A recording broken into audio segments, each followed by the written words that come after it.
السلام علیکم ورحمۃ اللہ وبرکاتہ۔ امید ہے تمام دوست و احباب بخیر و عافیت ہوں گے۔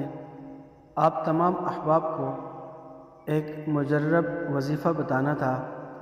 بزرگوں کے تجربے سے، بڑوں کے تجربے سے ثابت ہے، جو یہ چاہے کہ سارا سال میرے رزق میں وسعت ہو، فراوانی ہو، کشائش ہو، عزت کے ساتھ، راحت کے ساتھ مجھے فراوانی والا رزق میسر ہے، اس کے لیے ایک بہترین وظیفہ، بہترین عمل، بہترین روزی پانے کا، حق تعالی شانہ سے روزی لینے کا بہترین وظیفہ۔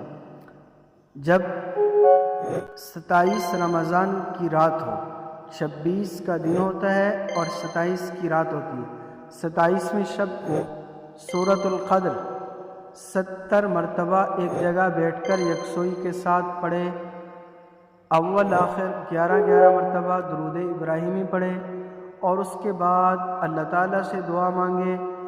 اللہ کی ذات سے امید ہے کہ انشاءاللہ وہی رات ہی لیلۃ القدر ہو، اور اسی رات میں ملائکہ کا نزول ہو، اسی رات میں دعائیں قبول ہوں، اور اس اللہ تعالیٰ نے اس رات کی عظمت کے لیے یہ جو صورت مبارکہ اتاری ہے، اس کے پڑھنے کی بدولت اللہ رزق کے سارے دروازے کھول دیجیے۔ تو بالکل آسان سا عمل، آسان سا وظیفہ، زندگی بھر اس کا معمول بنا لیں۔ ایک رات کی محنت آپ کو پورا سال اللہ تعالیٰ کی طرف سے بہترین رزق کے حصول کا سبب بن جائے۔ کیوں نہ خود محنت کیجیے، کیوں نہ دوسرے لوگوں کو اس سے آگاہ کیجیے۔